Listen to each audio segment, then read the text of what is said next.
It's me. It's Corey Roddick. It is Pat Butler. All three of us on Saturday nights doing just 120 minutes of metal because that should be on the Buzzard.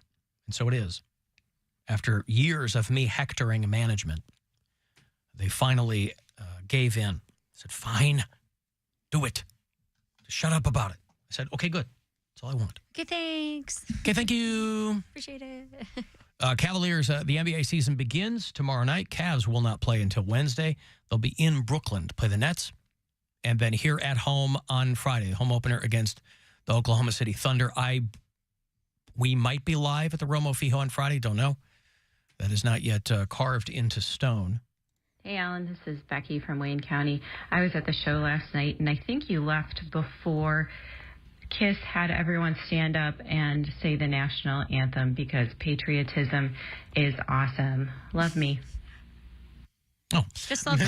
Love me. Thank you. Got cut off right that time. Yeah, we did. Oh, we left. My son and I left probably an hour and change in, but I hadn't heard about that.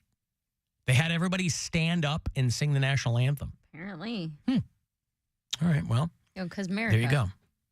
Well, listen, it's Kiss's final go round. You know, they've never had a problem with pandering, and it's not like you're going to get pushback from I mean, everybody's having fun.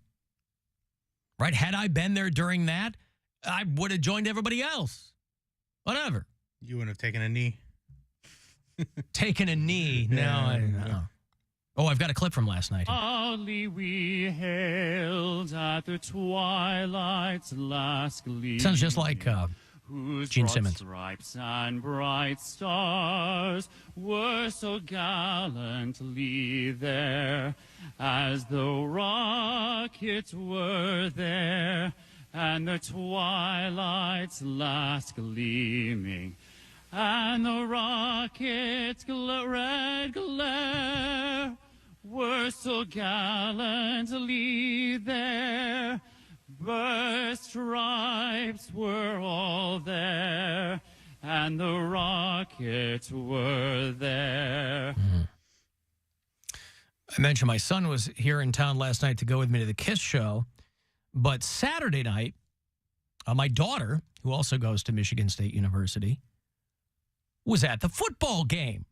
The Michigan State University football game where the Spartans got bent over again. It was like 48-0 or something. And that wasn't even the worst thing. They didn't even put anything on the board.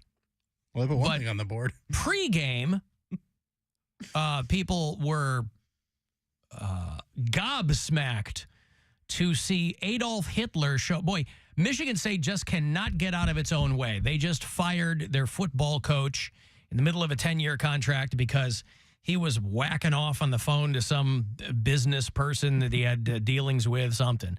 And then before the game on Saturday night, they were running trivia on the screen. And one of those trivia questions involved a picture of Adolf Hitler.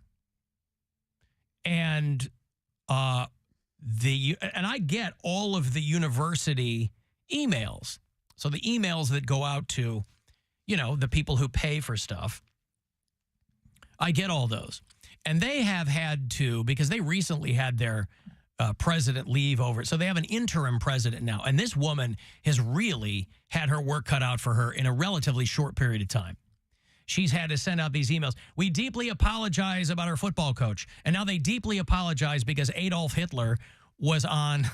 My goodness. Was on the scoreboard because they were just running a trivia contest. Yeah, but maybe don't include the one about Hitler right now. Well, but this is the trouble with plug and play, too, is when you don't, you know, what was funny to me was if everybody who's seen that photo that's made the rounds is there's a digital ad banner underneath the Jumbotron that says, "We never drop the ball," which very clearly is obviously what they did. But again, MSU had nothing to do with it, right? They had a third-party quiz company that nobody vetted.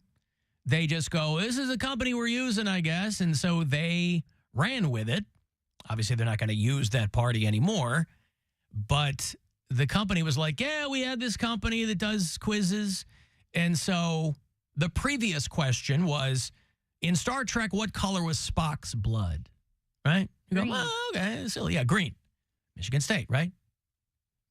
And then the one right after that was, like, what country was Adolf Hitler from? And, of course, he's Austrian. Yeah. And Like, we always trip people up with that Hitler question. That's actually one of our best questions. well, I guess the person who puts it together, though, it's from YouTube, and he's like, they didn't ask for my permission to use this. So it's like they just whoever they used or just pulled it off YouTube. So whoever's in charge of that kind of stuff has been suspended. But the guy who does this on YouTube is like, they didn't ask me to use it. He's like, it's an absolutely normal trivia question. It was just in a completely inappropriate setting. Just really bad timing for a Hitler trivia question. And so Michigan State is apologizing for that. According to the emails I got from the president, deeply apologizing. So deep. Ooh. Deep. So deep. Let me give you money here. It's $1,000. It is courtesy of the Buzzard bookie. Once an hour, you get a crack at $1,000. So good luck.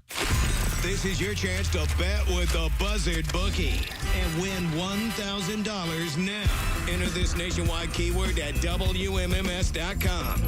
Bills. That's Bills. Enter it now at WMMS.com. You better be careful because 3 Reichs and you're out. Bill Squire at the Agora on December 22nd, filming 2 a months new away. comedy hour. 2 months to get your tickets. A friend of mine works, does television, local television in Orlando, and she sent me a clip of a story they had been doing about a guy who was just found guilty. The trial has been going on for a minute, but they just found him guilty. He murdered his wife because she wouldn't go on HGTV with him. Oh, He had spent thousands of dollars on renovations in order to try to get on a show called Zombie House Renovations. Oh. This woman had a son with her ex-husband, and her poor son and ex-husband were at the trial. My friend is friends with a guy that does that show. That's hilarious. I mean, not hilarious at the murder, but like, small world. How come he didn't tell you about this? I don't know him. I just know her. But I know that she almost worked on the show. Wait, she almost worked on it or works on it? She didn't end up working on it because she didn't want to move to Florida. And it was one of those HGTV things where, yeah, you're working on cable, but you're getting paid nothing. Right. So it wasn't worth it. So she didn't work on it. She didn't. she just knows almost. the guy. She who was does it. offered a job, and she said, nah. David Tronis killed his wife in the couple's home in Orlando. He had spent a lot of money on this house. And his wife didn't want to do the show. And he's like, well, I spent all this money. He's like, I didn't tell you to do this. He slept in the garage during the renovation of the home while she slept in a 1-bedroom studio outside the house. And he killed her in that bedroom and then tried to clean up the crime scene. He was given... Tried to renovate the crime scene. Yeah. Talk about a backsplash. Am I right? Yeah, flip this murder scene. And the jury found him guilty and gave him life in prison. He claimed that he found his wife in the bathtub after spending the whole day cleaning and walking the dogs. Of course, that story fell apart very, very quickly because she was covered in bruises and facial injuries and things like that. I assume this was not part of this story, was probably not mentioned or was not part of the little tour you guys took. No, we went to... This has Brian written all over it. This is something Brian would do. You're Live, laugh, die. Yeah, right. Die, laugh, love. I don't know. So there's Brian's the HGTV guy in our house, and his favorite show is called Hometown, which is where Ben and Aaron Napier flip houses in their rural hometown of Laurel, Mississippi. So when we decided we were going to New Orleans, I looked it up, and Laurel was only like 2 hours from New Orleans. So I surprised Brian, and I was like, hey, on Wednesday we're taking a road trip. We're going to go to one of your favorite places. And he's like, I don't know what you're talking about, blah, blah. And this is the day after the metal show. So 12 hours prior to the screaming death metal circle of death stuff, he's walking around HGTV Laurel, Mississippi, taking pictures with landscape and all this other stuff. But it was so crazy because you can tell that this was a very poor, very dingy small town in the South. Like it's a rural Mississippi town. Yeah. But there's like 3 or 4 streets that you go up and down right off of their downtown square that are all renovations. Beautiful, millions of dollars homes, like giant houses. Some are tiny, but everything's brand new. Like you can see where you can very clearly tell the houses that have been renovated. And then you get like 2 streets off of that, and it is like some of the worst neighborhoods you've ever been in. Well, yeah, because these renovation people are like, oh, there's super cheap property there. Yeah. Let's buy it and flip it. You're not going to do that in the middle of like downtown New Orleans or Hattiesburg. You're going to do it in Laurel, Mississippi. No, the whole point is that this is like this couple grew up in this small town. Right. And they want to help their community by flipping the houses of people who have lived in this hometown forever.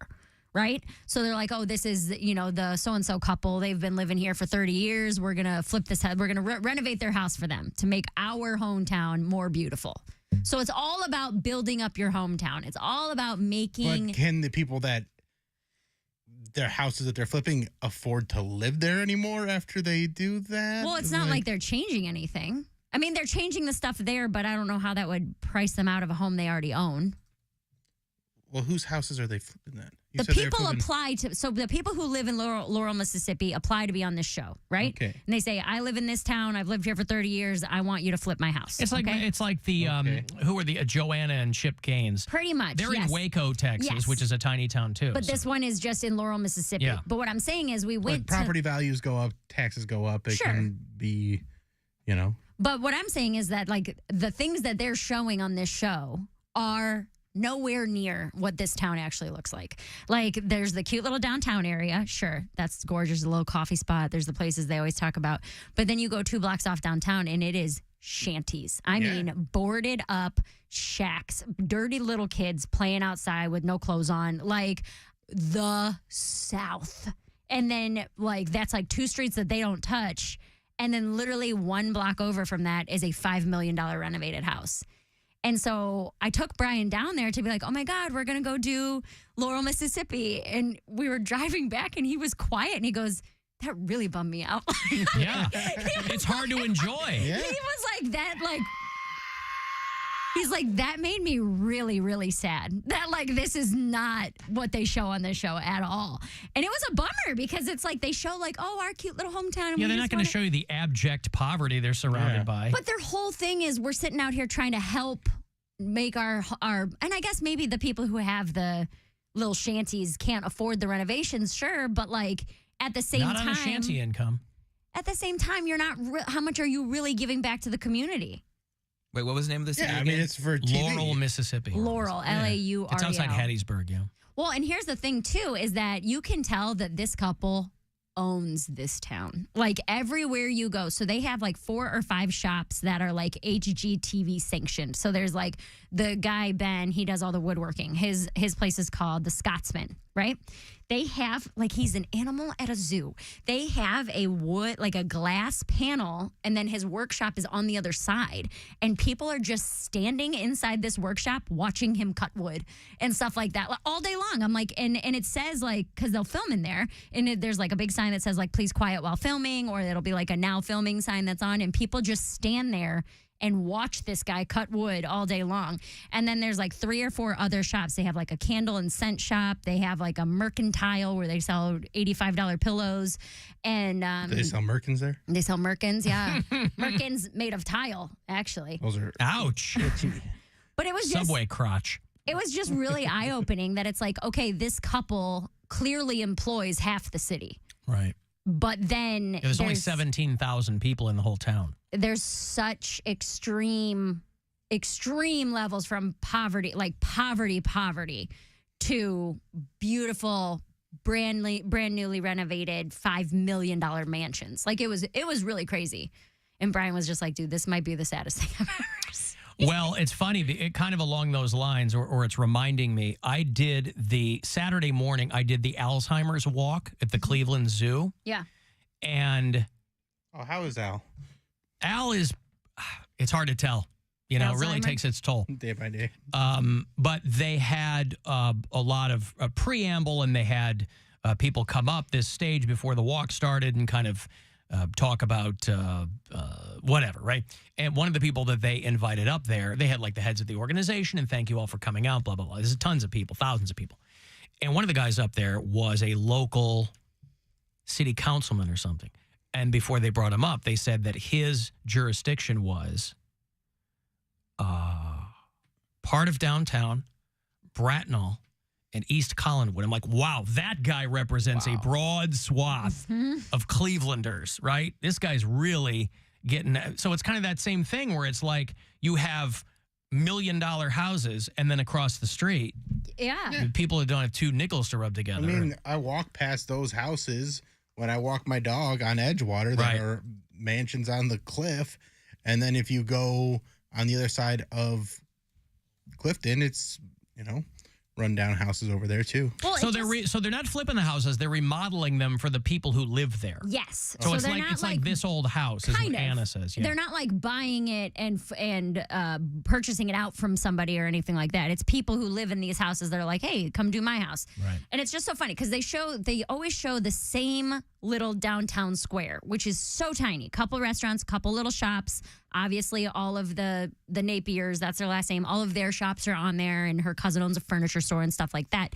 But it's like out of that cute little downtown, there are like strip malls with blood donation centers and donate plasma and people hanging out outside and run down Burger Kings. And it's like, you drive through that before you get to the picturesque HGTV downtown. That's America, baby. Well, and when we were driving through, that's Cleveland. I mean, you get a couple blocks away from downtown, and when we were driving through all that, and Brian was like, "This can't be the right place. Like, this is we not only got Laurel. one chandelier.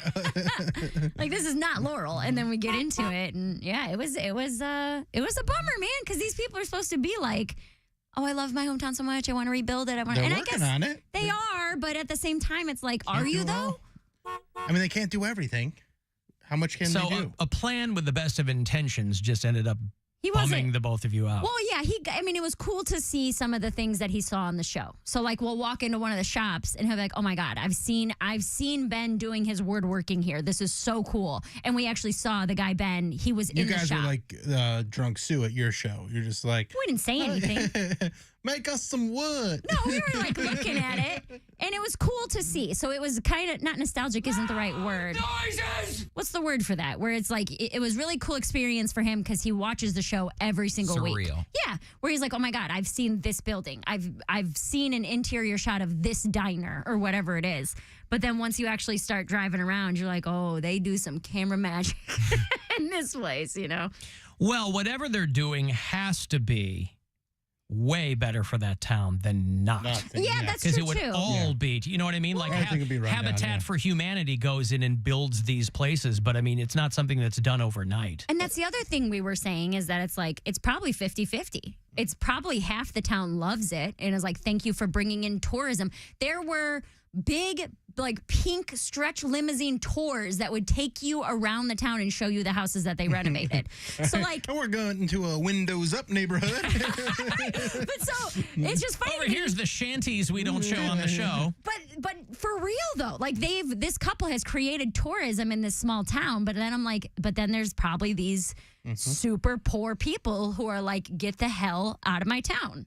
I don't know. It was a very interesting experience that I asked Brian, I was now like, that their house is on the pink limo route. Yeah. I was like, would you have rather not come? And he's like, I don't know. Like, I kind of loved the magic I'm really of the ambivalent show. about this. I don't know how to feel about it. Right. One of my favorite things trending on like TikTok and Instagram is when they do the Instagram versus reality, like show like the influencer that photoshopped a picture so it looks like they're the only ones at the Eiffel Tower. Yeah. And then they show what it really is like there, where it's just people everywhere and garbage and gross and I like knowing the dichotomy of that. Oh yeah.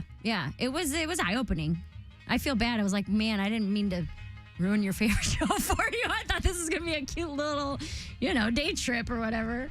I thought TV was real, honey. I thought the picture box was 100% true. Damn it, Ben and Aaron. I forgot they were still shooting television. You done lied to me again. Yeah.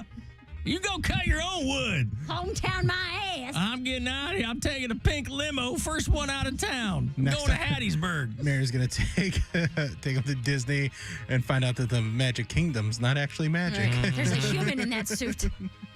That's why she likes it. It's not real magic.